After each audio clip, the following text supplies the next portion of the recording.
Muchas veces me encuentro con deportistas que entrenan duro, que suman horas y kilómetros cada semana, pero no mejoran, no aumentan su potencia, no bajan sus tiempos, no se sienten más fuertes y terminan frustrados. ¿Por qué?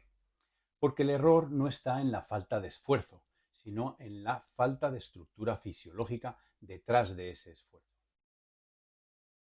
La ciencia del entrenamiento no se trata de hacer más, sino de entender qué necesita tu cuerpo, cuándo lo necesita y cuánto estímulo es capaz de asimilar.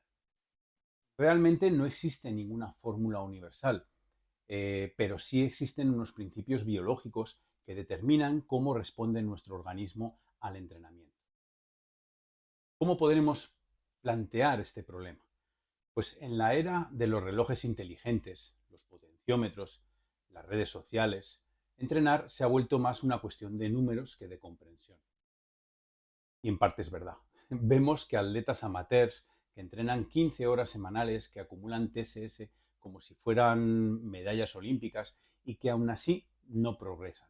Mientras tanto, otros con menos volumen, pero con una planificación inteligente, evolucionan de una manera constante y sostenible. Esta paradoja, entrenar más pero rendir menos, no es casual.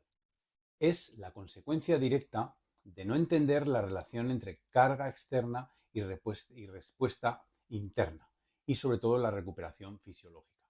En el marco científico y el propósito de este vídeo, vamos a analizar desde una perspectiva científica y médica cuánto deberías entrenar realmente para mejorar tu rendimiento. Además, el otro día me lo preguntabais en comentarios. Vamos a desmontar mitos sobre el volumen, la intensidad, las zonas de entrenamiento y la famosa distribución 80-20, que ya he nombrado en algún otro vídeo. Pero sobre todo, vamos a entender más lo más importante, cómo responde el cuerpo al estímulo del entrenamiento y qué necesita para adaptarse. Lo haremos apoyándonos en la evidencia fisiológica, en estudios de autores como los que siempre nombro, Seiler, Steve Lanao, Mújica, San Millán, y también en la práctica real de campo, donde la teoría se pone a prueba con ciclistas y corredores, y también triatletas de todos los niveles. Bueno, soy Alan Roca, médico holístico, especialista en psicología del deporte y en entrenamiento deportivo. Llevo más de 3 décadas observando cómo los deportistas responden de forma distinta ante la misma carga. Y he aprendido que el rendimiento no se construye solo con esfuerzo, sino con conocimiento, con respeto por la fisiología y con una mirada integral del cuerpo y la mente. Así que, si alguna vez te has preguntado, ¿cuánto necesito entrenar para mejorar de verdad? ¿O qué es más importante, la intensidad o el volumen? ¿Por qué a veces menos puede ser más? Quédate hasta el final porque vamos a analizar los fundamentos fisiológicos del rendimiento humano, los errores más comunes en la planificación y cómo aplicar la ciencia para entrenar mejor, rendir más y sobre todo, muy importante, cuidar tu salud. Ya decía Stephen Seiler, no se trata de cuánto entrenas, sino cuánto puedes absorber. Y en esta frase está la clave de todo el rendimiento moderno. Entrenar sin comprender tu fisiología es como querer afinar un instrumento sin saber qué nota estás buscando. Y hoy vamos a aprender a escuchar al cuerpo, a entrenar conciencia. Vamos con el segundo bloque, los pilares fisiológicos del entrenamiento. Bueno, primer bloque, segundo bloque. Cuando hablamos de rendimiento, solemos pensar en potencia, velocidad o tiempos en carrera. Pero el verdadero rendimiento no está en los números que vemos en el reloj, sino en lo que ocurre dentro del cuerpo, en la respuesta fisiológica, hormonal, metabólica que produce el entrenamiento.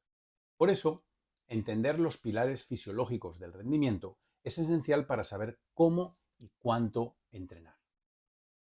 Vamos a hablar primero de la carga externa y la respuesta interna. Todo estímulo de entrenamiento genera dos efectos. Una carga externa que podemos medir objetivamente, con vatios, con ritmos, con distancia, con duración, con TSS. Y también tenemos una respuesta interna que es la relación fisiológica del organismo. Frecuencia cardíaca, lactato, cortisol, HRV, percepción del esfuerzo. La carga externa representa lo que haces, pero la carga interna representa cómo vive tu cuerpo esa carga. Y ese es el punto donde muchos fallan. Entrenan en función de números, en función de entrenamientos que ven por internet o que algún youtuber dice que los entrenamientos estos son los mejores, pero no entiende su biología. Ya Foster decía, cuando definieron el modelo de internal contra external load, o sea, lo que sería carga interna, que hoy se usa para monitorizar la fatiga y la adaptación, la clave no es acumular trabajo, sino estimular cada vez más, pero sin colapsar. Si la carga externa supera la capacidad interna de asimilación, el cuerpo entra en un estado de estrés crónico que bloquea las adaptaciones positivas. Segundo, tenemos el principio de sobrecarga y del principio de adaptación. La fisiología del entrenamiento se basa en un principio simple pero muy profundo. Sin estímulo no hay mejora, pero sin recuperación no hay adaptación. Cada sesión de entrenamiento genera microdaños celulares, estrés metabólico y alteraciones hormonales. Durante el descanso, no durante el esfuerzo, ojo con esto, se produce lo que llamamos la supercompensación, el momento en el que el cuerpo reconstruye los tejidos, mejora sus capacidades y este proceso sigue la lógica del modelo de Bannister. Estímulo, sigue la fatiga y luego existe una adaptación. Si el nuevo estímulo llega demasiado pronto, antes de haber completado la recuperación, la curva se invierte y aparece la fatiga. Eso es muy importante. Luego, como tercer punto, tenemos la adaptación aeróbica y metabólica. Desde el punto de vista fisiológico, las adaptaciones más importantes del entrenamiento se producen en tres niveles. Nivel 1, cardiovascular, o lo que llamaríamos el aumento del volumen sistólico. El corazón bombea más sangre por cada latido. O la expansión del volumen plasmático y la mejora del retorno venoso. O la disminución de la frecuencia cardíaca en reposo y submáximos. O mayor densidad capilar, más entrega de oxígeno a los músculos. Segundo, muscular y una adaptación muscular y mitocondrial, que es el aumento de la densidad de las mitocondrias y de las enzimas oxidativas. La mayor eficiencia en la beta-oxidación de las grasas, menor dependencia del glucógeno muscular. Después también se producen adaptaciones neuroendocrinas, la regulación del eje hipotalámico adrenal, una mejor respuesta al estrés físico y emocional, un incremento de la sensibilidad a catecolaminas que optimiza el control del esfuerzo. En términos simples, el entrenamiento no busca sufrir más, lo he dicho en muchos vídeos, sino enseñar al cuerpo a ser más eficiente con menos energía. Y eso solo se logra con una planificación fisiológicamente coherente. Tenemos otro principio muy importante, el principio de individualidad biológica. No todos respondemos igual a la misma carga. La genética, la edad, la historia de entrenamiento, el estado hormonal, el nivel de estrés, todo eso determina la capacidad de tu adaptación. Por eso, copiar el plan de otro atleta, aunque sea más fuerte o tenga el mismo FTP, es completamente erróneo. Es un craso error. Existen perfiles de deportistas con predominio oxidativo, tipo 1, más eficientes en la zona 2, y perfiles glucolíticos, tipo 2, más potentes en esfuerzos cortos. Ambos pueden rendir alto, muy alto, pero necesitan estímulos totalmente diferentes. El entrenador que no comprende esa individualidad convierte el entrenamiento en una lotería. Vamos a ver ahora el balance entre carga y recuperación.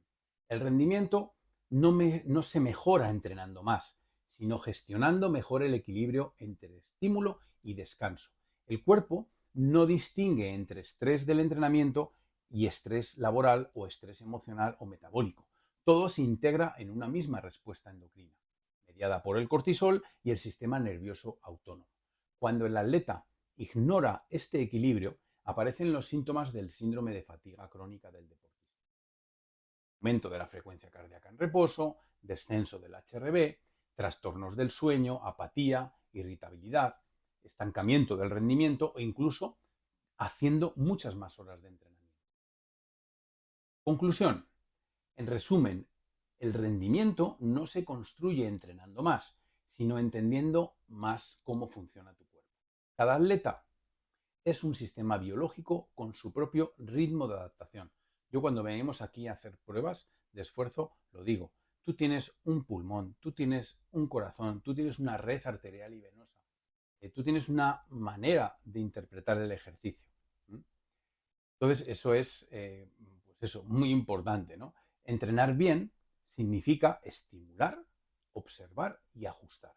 Y ese ajuste no se hace desde el ego, como muchas veces digo, ni desde el reloj, sino desde la comprensión fisiológica. Como médico y entrenador siempre digo, tu cuerpo, no necesita que lo castigues, necesita que lo eduques. Y ese es el verdadero entrenamiento. Vamos con el siguiente bloque. Entrenar mucho confrontado con el entrenar bien. ¿Qué hacemos? ¿Entrenar mucho o entrenar bien? Vamos a hablar sobre el mito del volumen del entrenamiento. Durante décadas, el volumen de entrenamiento, las horas, los kilómetros, los TSS, se consideró, mejor dicho, el principal indicador del progreso. Se pensaba que cuanto más entrenabas, más rendías.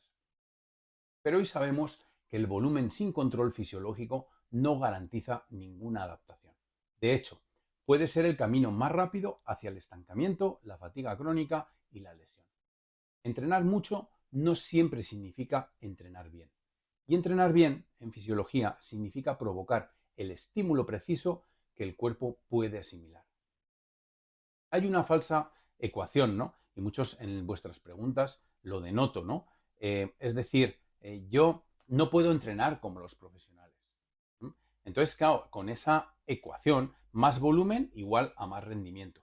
Eso es un error, ¿no? Y es el error más común incluso entre deportistas experimentados. Es creer que la mayoría de la mejora, o casi toda la mejora, depende directamente del tiempo acumulado. Pero el cuerpo no responde a la cantidad de horas, sino a la calidad metabólica de esas horas.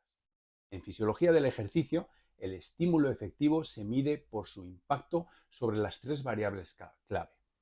Primera variable, la intensidad relativa, expresada como qué tanto por ciento sobre el VO2 max o qué tanto por ciento sobre el FTP. Segundo, la densidad del esfuerzo, cuánto tiempo útil estoy en la zona objetivo. Tercero, la recuperación entre esos estímulos. Un deportista puede entrenar 10 horas por semana, pero si 8 de esas horas están mal distribuidas, quiere decir demasiado intensas para generar o demasiado suaves para estimular, el resultado será un entrenamiento ineficiente. En cambio, otro atleta con 6 horas bien estructuradas puede lograr un estímulo biológico totalmente superior. Segundo, el umbral de mejora y la dosis mínima efectiva. ¿Cuánto es lo mínimo que tengo que entrenar? Desde la fisiología, cada sistema tiene una dosis mínima efectiva para mejorar. Es decir, la menor cantidad de trabajo que produce adaptación sin causar fatiga excesiva. Superar ese umbral no siempre es mejor. Puede aumentar el estrés oxidativo, alterar la función mitocondrial o elevar el cortisol más allá del rango de adaptación. En medicina del deporte se observa que tras un cierto punto, el exceso de volumen genera una paradoja catabólica. El cuerpo dedica más energía a reparar que a mejorar. Se eleva la inflamación sistémica, cae la testosterona libre, disminuye la eficiencia neuromuscular y se compromete la inmunidad. Por eso, el entrenamiento óptimo no busca hacer más, sino hacer lo justo para mejorar. Acuérdate de eso. Hay deportistas que siempre están con gripa, siempre están enfriados, siempre tienen algún problema. Puede ser por eso mismo que estoy comentando. Tercero, lo que nos dice la evidencia sobre el estudio de Steve Lanau en el modelo 80-20, ¿no? En 2005, creo que fue, o 2004, un grupo de investigaciones considerado por Jonathan Steve Lanau, en colaboración con Stephen Seiler, analizó la distribución de intensidad en corredores de fondo de élite. Encontraron, y esto ya lo comentaron en algún otro vídeo, encontraron que en los atletas que pasaban el 80% del tiempo en intensidades bajas, Z1 y Z2, y solo el 20% en alta intensidad, Z4 y Z5, mejoraban significativamente más su rendimiento que quienes entrenaban más horas en intensidades medias. Es decir, no solo importa cuánto entrenas, sí que importa, lógicamente, y luego alguno me pondrá en comentarios. O sea, no importa solo cuánto entrenas, sino cómo distribuyes la intensidad. Las adaptaciones aeróbicas se producen o se construyen con un trabajo controlado, sostenido y fisiológicamente coherente. Cuando digo sostenido es que si tenemos que estar en Z1 o Z2 tenemos que estar en una zona determinada, no que la media al final del entrenamiento. Lo contrario, el exceso de trabajo en la zona gris o zona 3 va a producir una fatiga acumulada sin beneficio. Cuarto, el riesgo que tenemos del entrenamiento medio crónico, lo que en inglés se denomina Chronic Moderate Training. Entrenar casi siempre a media intensidad es uno de los errores más frecuentes entre ciclistas, triatletas y atletas amateurs. Ese tipo de trabajo activa continuamente el eje del cortisol, compromete la recuperación y bloquea la biogénesis mitocondrial.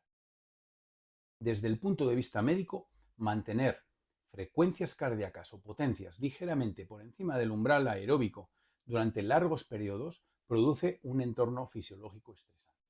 Y es cuando me decís, Z2, yo entreno en Z2, pero puedo entrenar en la parte baja de la Z2 o en la parte alta, ¿vale? La parte alta ya entra dentro de esa zona gris.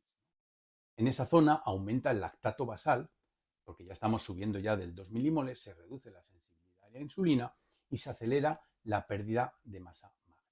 Y a largo plazo, esto va a deteriorar el metabolismo y produce una reducción de la longevidad deportiva. Por eso, una de las frases que más repito a mis deportistas es: no confundas cansancio con mejora. Quinto, vamos a hablar también de la eficiencia biológica como indicador real del rendimiento. El verdadero objeto de entrenar no es hacer más, sino hacer lo mismo con menor coste fisiológico. Y si después de un bloque de entrenamiento puedes mantener el mismo ritmo cardíaco con más potencia o la misma potencia con menos lactato, has mejorado. Eso es eficiencia. Eso es rendimiento real. Por ejemplo, si en la semana 1 vas a 200 vatios a 145 pulsaciones, que más o menos correspondería en este caso a 2,2 milimoles de lactato, y en la semana 8, después de 8 semanas de entrenamiento, esos 200 vatios vas a 135 y a 1,6 milimoles de lactato. La carga externa sigue siendo 200 vatios, pero la respuesta interna es menor. Y eso demuestra adaptación metabólica, no solo aguante. Y se puede hacer lo mismo si tú quieres empleando la velocidad en el mismo recorrido. Yo voy por el mismo recorrido en la semana 1 a 145 pulsaciones o a una velocidad X y veo que otro día con similares condiciones voy a más velocidad y moviendo, digamos, yendo más rápido, ¿no? Y eso lo que decimos es que demuestra que tú has adaptado metabólicamente, ¿vale? No es aguantar, sino adaptar. En la visión médica del volumen óptimo, hablando del volumen, en medicina deportiva moderna se entiende que el volumen ideal no es un número absoluto, sino un rango dependiente de la edad biológica y del perfil hormonal. También se puede entrar ahí la capacidad de recuperación del sistema nervioso autónomo, donde entraría también la calidad del sueño, la nutrición, el manejo del estrés. Por eso, el volumen debe ajustarse en función de la asimilación, no de la moda o del calendario. Aumentar el volumen sin control es tan ineficiente como reducirlo sin criterio. En fisiología, el principio es claro. La dosis adecuada es la que genera adaptación sin fatiga crónica. Entrenar mucho puede llevarte al límite. Entrenar bien puede llevarte lejos. La diferencia está en comprender que el cuerpo no es una máquina de kilómetros, sino un sistema biológico que busca equilibrio. Como médico del deporte, médico holístico, siempre digo que cada hora de entrenamiento debe tener una razón fisiológica, no solo un propósito emocional, porque el verdadero progreso no está en hacer más, sino hacer mejor, adaptando el estímulo de la respuesta. Vamos a hablar ahora en este bloque del modelo 80-20 y sus limitaciones. Probablemente has escuchado en algún vídeo anterior mío hablar sobre el famoso modelo 80-20. El 80% del tiempo, como hemos dicho antes, entrenar en baja intensidad y solo el 20% en alta. Este concepto se ha vuelto casi una religión dentro del mundo del entrenamiento de resistencia. Pero como toda regla simplificada, el 80-20 no es una ley fisiológica, sino una descripción estadística de cómo entrenan los atletas de élite. Entre comillas, atletas de élite. Y por eso puede cambiar mucho cuando lo trasladamos a un deportista amateur o un deportista recreativo con menos tiempo, más estrés y menos base aeróbica. ¿De dónde viene esto del 80-20? Pues se popularizó a partir, como hemos dicho antes, de los estudios de Seiler, quien analizó que las cargas de entrenamiento de remeros, ciclistas, maratonistas, esquiadores nórdicos de alto nivel, pues descubrió que a pesar de entrenar muchas horas, a menudo entre 800 y 1000 anuales, la gran mayoría de su tiempo estaba en intensidades bajas, zona 1 y zona 2, con solo una fracción del 10 al 20% dedicada a esfuerzos de alta intensidad. En estos casos de estos deportistas, la base aeróbica era enorme y el trabajo en Z2 tenía un sentido biológico claro. Mejorar la eficiencia mitocondrial, optimizar la oxidación de grasas, mantener el peso y preparar al organismo para tolerar la carga de alta intensidad. Pero el modelo no se diseñó como receta universal, sino con una observación fisiológica en atletas profesionales. Por lo tanto, como siempre digo, una estadística. El error, nosotros lo que hacemos es copiar, ¿no? Cuando trasladamos ese modelo a deportistas que entrenan 6-8 horas a la semana, la proporción lógicamente va a tener que cambiar, como alguno me comentabais en comentarios, ¿no? Si un ciclista aficionado dedica solo 6 horas, pues el 80% serían menos de 5 horas en baja intensidad. Y eso puede ser a lo mejor insuficiente para generar el estímulo aeróbico necesario si la densidad del trabajo no está bien planificada, ¿no? No siempre, ¿de acuerdo? O sea, cada caso es particular. En cambio, un profesional puede pasar 15 o 20 horas semanales en baja intensidad sin ningún tipo de problema, porque su estructura fisiológica se lo permite. Por lo tanto, el 80-20 no es una receta, es un equilibrio funcional entre volumen, intensidad y capacidad de recuperación. La interpretación fisiológica del 80-20, pues desde la perspectiva médica y fisiológica, el principio subyacente del 80-20 es lo siguiente. El cuerpo necesita una base aeróbica sólida, lo que es Z1 y Z2 media, o más bien Z1, Z2, esa zona, la del medio, para mejorar eficiencia metabólica. Y necesita picos controlados de estrés anaeróbico, Z4, Z5, para inducir adaptaciones neuromusculares y enzimáticas. Entonces, el equilibrio entre ambos va a estimular tanto la biogénesis mitocondrial, crear unas nuevas mitocondrias, como la capacidad del reciclaje del lactato, el famoso lactatel-Suttle. Pero cuando se abusa de la zona media, la zona 3, el estímulo se vuelve ambiguo, ni suficientemente bajo para regenerar, ni suficientemente alto para mejorar.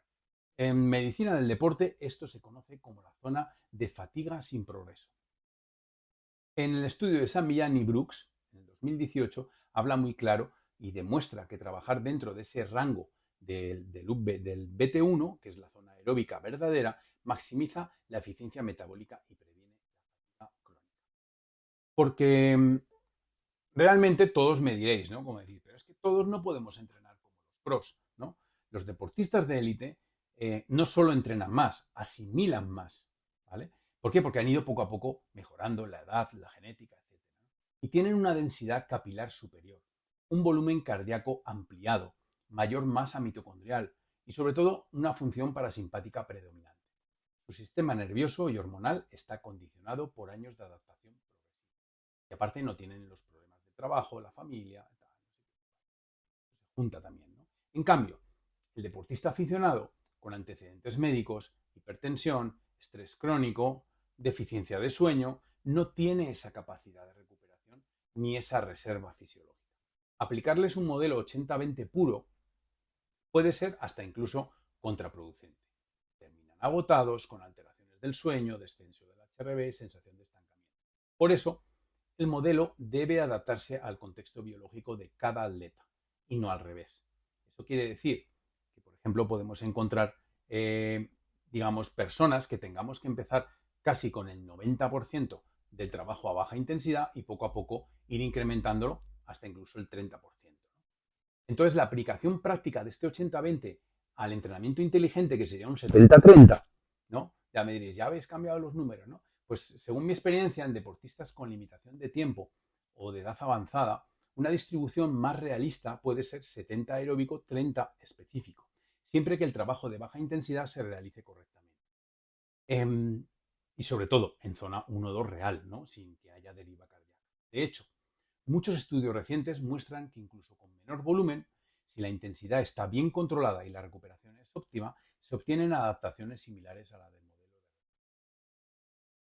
de Hay muchos estudios que concluyen, que el rendimiento óptimo se da en modelos polarizados. Y esta sí que es una tendencia actual de los entrenadores.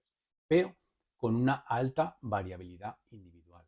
Es muy individualizado y el principio de individualización del entrenamiento siempre tiene que primar a la hora de hacer tu entrenamiento. Hoy, la fisiología, el rendimiento, los relojes inteligentes, no se mide el rendimiento por vatios o por pulsaciones. También existen esos marcadores de equilibrio autonómico, como puede ser el HRV, que es la variabilidad de la frecuencia cardíaca, la calidad del sueño, el estado emocional. Si el HRV cae durante días o si el sueño es fragmentado, la capacidad de asimilación disminuye aunque el volumen parezca el mismo. Y esto explica por qué dos atletas con igual plan de entrenamiento pueden obtener resultados distintos. El cuerpo de uno está en modo adaptativo y el del otro está en modo defensivo. Por eso, el entrenamiento moderno no se mide solo por cuánto haces, sino por qué responde tu fisiología a lo que haces. Por lo tanto, el modelo 80-20 no es una fórmula mágica. Es una observación fisiológica, que hemos dicho antes, puramente estadística. Y lo que debe ser es interpretada, no copiada, ¿no? Y el verdadero arte de hacer el entrenamiento está en ajustar la ciencia a la biología individual, no en poner estructuras rígidas que ignoran el contexto vital del deporte. La base va a seguir siendo y seguirá siendo la misma. Mucho trabajo aeróbico y dosis precisas de intensidad. Y el respeto absoluto por la recuperación. Porque como decía Seiler, entrenar duro es fácil, entrenar bien requiere inteligencia. Y yo añadiría a esta frase de Seiler, te falta disciplina. Vamos al siguiente bloque de cómo calcular tu carga óptima y evitar el sobreentrenamiento, que es, yo pienso, lo más interesante de este vídeo, ¿no? La línea entre mejorar el rendimiento y caer en el sobreentrenamiento es mucho más delgada de lo que muchos creen. Entrenamos para adaptarnos, no para rompernos. Pero cuando la carga externa supera la capacidad del cuerpo para recuperarse, las adaptaciones positivas se detienen y comienzan los síntomas de fatiga crónica. Bajo rendimiento, insomnio, irritabilidad, pérdida de apetito, apatía, incluso lesiones recurrentes o enfermedades recurrentes del sistema respiratorio. Y hoy estamos hablando de cómo calcular la carga óptima. ¿Cómo puedes detectar esos primeros signos fisiológicos que te dicen, estás yendo demasiado lejos? La carga externa, como hemos hablado antes, y la carga interna. Es la base del control. En fisiología del ejercicio diferenciamos dos tipos de carga. La externa, lo que haces, los vatios, la velocidad, el tiempo, kilómetros, TSS, duración, número de series, repeticiones. Y luego está la carga interna. ¿Cómo lo vive tu cuerpo? Frecuencia cardíaca, percepción del esfuerzo, lo que es el RPE, el lactato, el HRV, el cortisol, el sueño, el estado emocional. Este modelo fue uno de los primeros en demostrar, el modelo de Foster y otros, en el 2001, fue el primero en demostrar que dos atletas pueden tener el mismo volumen de entrenamiento, pero respuestas fisiológicas completamente distintas. En otras palabras, entrenar igual no significa adaptarse igual. Por eso, el objetivo no es acumular trabajo, sino encontrar el punto en que la carga externa produce una respuesta interna óptima. Y este punto va a ser tu carga funcional individual. Entonces, primero, me preguntaréis, ¿cómo cuantificar esa carga óptima, ¿no? ¿Cómo sabemos cuál es la carga óptima? Pues existen varios modelos para estimar la carga de entrenamiento. El más utilizado en deportes de resistencia es el modelo de impulso de entrenamiento, lo que llamamos el Training Impulse o el TRIMP, ¿no? El TRIMP, desarrollado por Eric Bannister. Este modelo va a integrar la frecuencia cardíaca y la duración del ejercicio para calcular un valor que refleja el estrés fisiológico acumulado. En las plataformas modernas, como Training Peaks, como VKO, esto se traduce en métricas como lo que sería el CTL, el Chronic Training Load, la carga crónica o el promedio ponderado de los últimos 42 días, el ATL o el Acute Training Load, que es la carga aguda o el promedio de la última semana, el TSB, que es el Training Score Balance, Stress Balance, que es la diferencia entre ambas, entre el CTL y el ATL. Que ahí lo que mide es el nivel de frescura o el nivel de fatiga. En términos prácticos, si el ATL sube demasiado rápido respecto al CTL, aparece fatiga aguda. Si el CTL sube sin periodos de descarga, aparece la fatiga crónica. ¿De acuerdo?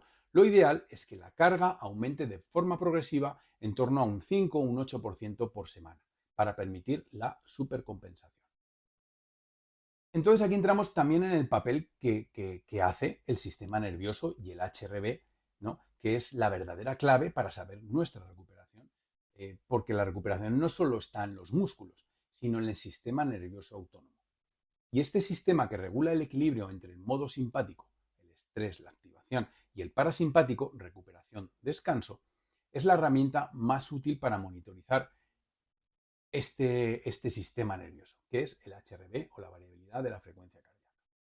Un HRV alto indica predominio parasimpático. El cuerpo está en modo recuperación y un HR bajo indica estrés fisiológico. El cuerpo está sobrecargado o está inflamado. En la práctica, si tu HRV baja de forma sostenida más de un 10 o un 15% respecto a la línea de base, ¿vale? Para eso hay que tener medidas de antes, pues reduce simplemente el volumen o reduce la intensidad, depende de lo que estés midiendo. Si tu frecuencia cardíaca en reposo, otro valor también súper importante y súper antiguo y que se lleva haciendo desde cuando competía yo con el entrenador ruso para la Olimpiada del 92. El pulso en reposo. Toda la mañana nos tomaban el pulso en reposo, la tensión y el peso, ¿no? Si tu frecuencia cardíaca en reposo sube más de 5 o 7 pulsaciones, probablemente estás fatigado o enfermo. Y esta información, combinada con el registro del sueño, que tenemos herramientas ahora para poder hacerlo, la percepción subjetiva, ¿no? Esa carita que digo, estoy triste, estoy normal o estoy contento, ¿cómo estoy, no? Y el estado emocional va a ofrecer una visión integral de la carga fisiológica real. Y estos, digamos, también hay que tener en cuenta otros marcadores biológicos del sobreentrenamiento, ¿no?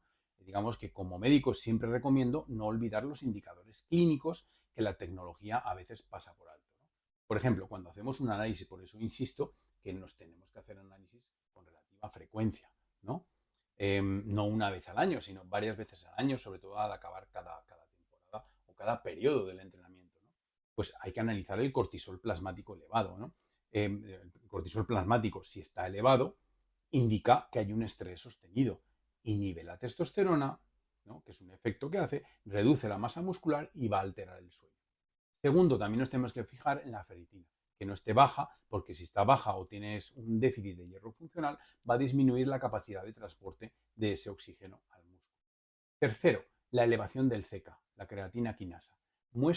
Este indicador muestra el daño muscular excesivo, sobre todo en deportistas que entrenan con cargas excéntricas o entrenan en montaña, ¿no? También hay alteraciones inmunológicas, por ejemplo, el descenso de los leucocitos o el aumento de las infecciones, lo que hemos hablado de gripas, tal, pues frecuentemente, ¿no? Y estos marcadores nos van también a ayudar a distinguir entre la fatiga funcional que es reversible totalmente con el descanso, y el síndrome de sobreentrenamiento, que requiere semanas o meses de recuperación. Entonces, ¿qué estrategias tenemos para poder evitar el sobreentrenamiento? Pues primero, planificar microciclos de descarga. Cada 3 o 4 semanas, reducir el volumen un 30 o un 40% es importante. Incluso puedes hacerlo coincidir con una semana que tengas mucho trabajo o que tengas que hacer cosas. Segundo, controlar la deriva cardíaca. Si en Z2 la frecuencia cardíaca sube más del 5% en la misma potencia, estás fatigado. Monitorizar el sueño. Menos de 6 horas de sueño reparador por más de 3 noches consecutivas es riesgo de fatiga. También evaluar esa percepción diaria tuya, ¿no? Si, por ejemplo, estás en 7 de 10 en sesiones fáciles, ¿no? Pues hoy estoy al 7, ¿no? De 10, hoy estoy al 8. Y entonces, si ves que tu sensación va bajando, pues lógicamente es una alerta de sobrecarga, ¿no? Después también es medir el HRV y el peso corporal. Descensos sostenidos de más de un 1% en el peso o el HRV son señales tempranas de una disfunción autonómica. En definitiva, la prevención no está en hacer menos, sino en hacer más inteligente el control de ese estrés fisiológico. Desde el punto de vista holístico, el cuerpo, la mente, el entorno, desde la medicina holística, debemos de recordar que el rendimiento no depende solo de la carga física, sino de la carga total de vida. Trabajo, relaciones, descanso mental, nutrición, microbiota, hidratación, incluso propósito. Visualizar ese propósito. Un deportista puede estar entrenando bien, pero si vive en estrés constante, su cuerpo seguirá en modo de defensa. Por eso el entrenamiento inteligente no es solo fisiológico, es integral. La recuperación también se entrena pues, con sueño profundo, con respiración consciente, con hacer mindfulness, con estar en contacto con la naturaleza de vez en cuando y una conexión social con tu entorno. Entrenar no es acumular, como hemos dicho en el principio, es equilibrar. Cada estímulo cuenta, pero solo cuando puede ser perfectamente asimilado. El cuerpo no mejora por lo que hace, sino por lo que logra reconstruir después de hacerlo. Y ahí está la verdadera diferencia entre un deportista que progresa y uno que se va apagando. El primero escucha su biología, el segundo solo sigue su reloj. Si aprendes a controlar tu carga fisiológica, podrás entrenar más años con más salud y mejor rendimiento. Bueno, vamos con otro bloque. ¿Cómo planificar la vuelta a la carga después de una lesión o una enfermedad? El otro día hice un vídeo, lo voy a hacer más o menos rápido, porque muchas veces me preguntáis, bueno, y tengo que retomar otra vez de nuevo el esfuerzo, ¿cómo lo hago? ¿No? Entonces, la vuelta a los entrenamientos tras una lesión o una enfermedad no es simplemente retomar donde lo dejé, pues porque todo eso forma parte de una reconstrucción fisiológica y psicológica. Durante periodos de inactividad, ya sea por lesión, cirugía, infección, exceso de fatiga, el organismo entra en un proceso de desadaptación progresiva. Lo importante no es solo cuánto tiempo estuviste parado, sino qué sistemas se vieron afectados. Sistema muscular, cardiovascular, nervioso, hormonal, inmunitario, respiratorio. Volver demasiado rápido puede generar recaídas y volver demasiado lento puede hacerte perder el estímulo adaptativo. El arte del entrenamiento médico deportivo consiste en encontrar ese punto exacto entre la prudencia y la eficacia. Entonces, ¿qué se pierde durante la actividad? Que muchos me preguntáis, ¿no? Pues en promedio, estadísticamente, a partir de los 7-10 días sin estímulo, comienzan los primeros descensos medibles. El VO2 max cae entre un 4 y un 10% según las estadísticas, el volumen plasmático se reduce hasta un 12%, esto afecta a la termorregulación y la frecuencia cardíaca, la capilarización y densidad mitocondrial también disminuyen progresivamente y disminuye la capacidad aeróbica. La fuerza y la coordinación neuromuscular se afectan por la disminución de la activación central. Eso quiere decir que nuestra unión neuromuscular desde el cerebro hasta los músculos pues se va perdiendo por no usarlo. La sensibilidad a la insulina y el metabolismo de las grasas empeoran. Por tanto, eso es cuando tenemos rebotes que estamos entrenando de manera bien. Al principio vamos aguantando el peso, pero luego ya poco a poco la comida ya nos va engordando, ¿no? Entonces, en deportistas entrenados, estos cambios ocurren más rápido y precisamente porque su sistema está más adaptado y por lo tanto es más sensible a la falta del estímulo. En términos simples, pues cuanto más alto estabas, más alto pierdes, o más rápido pierdes. pero también más rápido recuperas si lo haces bien. Entonces, la readaptación no es un proceso lineal, sino es un proceso de supercompensación inversa.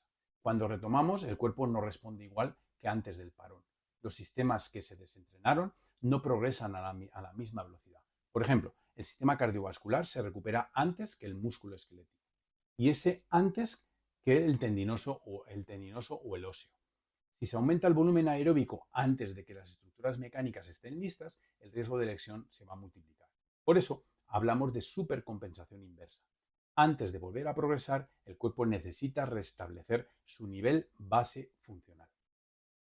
¿Cómo planificar esa progresión, no? Pues la vuelta podemos hacerla por fases. No se trata de recuperar el volumen de golpe ni nada por el estilo, sino, digamos, un modelo que os propongo es la fase 1, 1 o 2 semanas de reactivación metabólica. Estimular sin fatigar, intensidades bajas, sesiones cortas, 30-60 minutos, enfoque en la movilidad, en la técnica, la respiración, el control de la frecuencia cardíaca. Si el HRV cae o sube la frecuencia cardíaca más del 10%, atento, descansa. La fase 2, donde en la semana segunda a la cuarta semana, pues ya el objetivo sería readaptar esos tejidos, incluir algo de fuerza, trabajo excéntrico, ejercicios de estabilidad, de propiocepción y sobre todo evitar impactos, cargas explosivas, etc. La fase 3, la reaclimatización aeróbica y neuromuscular, desde la semana 4 hasta la semana 6. El objetivo, aumentar el volumen con control de la intensidad. Empezamos a introducir trabajos de Z2, algunos bloques cortos en Z3, aumentamos el volumen 10% semanal como máximo, integramos ejercicios técnicos específicos, pedaleos, zancadas, técnica de carrera, coordinación, etc. En la fase 4 ya, de la semana 5 a la 8-10, pues el objetivo es volver al nivel prelesión. Introducir sesiones de umbral a Z4, series cortas anaeróbicas, si el sistema lo tolera. Y mantener ese test de control, lactato, test, submáximos, un CP-test, un FTP, pues empezar ya, porque a partir de ahí ya empezamos con datos reales. La frecuencia cardíaca sube progresivamente, menos en esfuerzo, estás lógicamente readaptando. Quiere decir, cada vez más, digamos, con más potencia, con el mismo pulso, ya ese es el indicador más claro que tienes que usar. No todas las interrupciones son iguales, ¿no? En el caso de una lesión, la prioridad va a ser restaurar la función local, la fuerza, la movilidad, la estabilidad, la coordinación. En caso de enfermedad viral o inflamatoria, la prioridad es proteger el sistema inmunitario y cardíaco. En infecciones recientes, por ejemplo, como el COVID-19, la mononucleosis, la influenza, pues deben hacerse pruebas previas. ¿Qué pruebas previas? Un electrocardiograma para destacar miocarditis. Es vital. Un control del hematocrito, ferritina, proteínas totales y, sobre todo, hacer un retorno progresivo bajo supervisión médica. Entrenar con inflamación sistémica o un daño miocárdico subclínico puede ser incluso hasta peligroso. Por eso, la prudencia médica no es debilidad, es inteligencia psicológica. Dentro de lo que sería, hablando de psicología, ¿no? Pues el retorno, volver tras una lesión, no solo es un proceso físico, sino que es un proceso emocional. Muchos deportistas sienten miedo, hay ansiedad, desconfianza en el cuerpo y esa tensión altera la biomecánica, la respiración, la frecuencia cardíaca. En psicología deportiva se llama fear of re-injury, que puede retrasar la adaptación incluso más que el daño físico inicial. Entonces, el acompañamiento mental, la visualización, la confianza progresiva son tan importantes como el trabajo físico. Y como suelo decir a mis pacientes, cuando vienen de alguna lesión, el cuerpo no sana si la mente aún está en modo defensa. Volver no es solo regresar al entrenamiento, es reconstruir la armonía del cuerpo. La fisiología nos enseña que la adaptación no se impone, se cultiva. Cada sistema necesita su tiempo, cada tejido su estímulo, cada mente su confianza. Y la diferencia entre recaer o progresar no está en cuánto haces, sino en cuánto escuchas a tu cuerpo. Entrenar después de una lesión no es castigar el pasado, es preparar un futuro con inteligencia, ciencia y respeto por tu biología. Cuando hablo de volver a entrenar después de una lesión o de un periodo de inactividad, no me refiero solo a un proceso físico. Hablo de reconstruir un diálogo con tu cuerpo, con tu mente y con tu propósito. La fisiología nos muestra las adaptaciones, los números, los datos, pero lo que realmente marca la diferencia es la conciencia con la que tú entrenas, porque el entrenamiento no es acumular kilómetros, ni levantar más peso. Es una conversación constante entre el estímulo y la recuperación, entre esfuerzo y descanso. Lo que tú haces fuera, tu cuerpo lo va a interpretar dentro. Y solo si tú lo escuchas, puedes mejorar sin romperte. Después de mucho tiempo, pues es lo que os puedo decir. La salud no se negocia, ¿no? Si pierdes la salud, pierdes la base de todo rendimiento. Por lo tanto, ¿cuánto y cómo entrenar realmente para mejorar tu rendimiento? Llegados a este punto, esta es la pregunta clave y quiero que quede clara al final de este vídeo. Quiero que te quedes con una idea clara. No mejoras por entrenar más, mejoras por entrenar mejor. La ciencia del entrenamiento y también la experiencia real con cientos de atletas demuestran que el rendimiento no depende solo del volumen o de la intensidad, sino de cómo tu cuerpo asimila ese entrenamiento. El entrenamiento no es una guerra contra el cansancio, es un diálogo con la fisiología y ese diálogo tiene reglas muy claras. La célula necesita estímulo, pero también descanso, sustrato energético y tiempo para adaptarse. Si rompes este equilibrio, no progresas y lo peor, te crees entrenando, pero en realidad estás retrocediendo. Y hoy hemos visto que entrenar bien no es seguir modas ni hacer lo que funciona a otros, es entender dónde estás tú fisiológicamente, cuál es tu umbral aeróbico, tu capacidad mitocondrial, tu nivel de recuperación, tu entorno hormonal, tu estrés diario, porque el cuerpo no entiende de zonas en el reloj, ni de entrenos en YouTube. Entiende de metabolismo, de señales de coherencia entre lo que haces y lo que puedes sostener. Por eso, la pregunta no debería ser ¿cuánto entreno? Sino ¿cuánto puedo asimilar para seguir mejorando sin romper el equilibrio? Como médico y entrenador, mi trabajo no es llevarte al límite, sino enseñarte dónde está tu límite hoy y cómo hacerlo crecer de manera inteligente. Entrenar no es forzar la máquina, es optimizar el sistema. Y muchos me dicen, no, es que yo puedo más. Digo, el descanso es una parte muy, muy importante. Y por eso, cuando tú alineas todo, muscular, metabólico, mental, ciencia, consciencia y constancia, y aparece lo que llamamos el rendimiento sostenible. Ese punto en el que rindes más, con menos desgaste y durante más años y sin decaer ese rendimiento. Llegados aquí, si este vídeo te ayudó a entender cómo funciona realmente el progreso en el entrenamiento, te invito a seguir aprendiendo conmigo en este canal. Vas a encontrar contenidos donde la fisiología, la psicología y la medicina deportiva se unen para que tú entrenes con cabeza y con alma. Puedes profundizar más esto en mis libros, Alma y Ruedas, que lo puedes encontrar en Amazon, o en Colombia, si me lo dices a mí, donde hablo del equilibrio entre esfuerzo y el propósito. Y también puedes encontrar en La Mente Gana Primero, en mi página web, alanroca.com, donde explico cómo entrenar la mente y cómo puedes utilizar la mente para impulsar o limitar el rendimiento físico. Recuerda visitar mi página web alanroca.com para conocer mis programas de entrenamiento, asesorías médicas, cursos sobre entrenamiento y salud integral. Y solo me queda agradeceros por acompañarme una vez más. Soy Alan Roca, médico holístico, entrenador deportivo, especialista en psicología del deporte. Y recuerda, entrena menos, pero entrena mejor. Escucha más y rendirás más. Nos vemos en el próximo vídeo.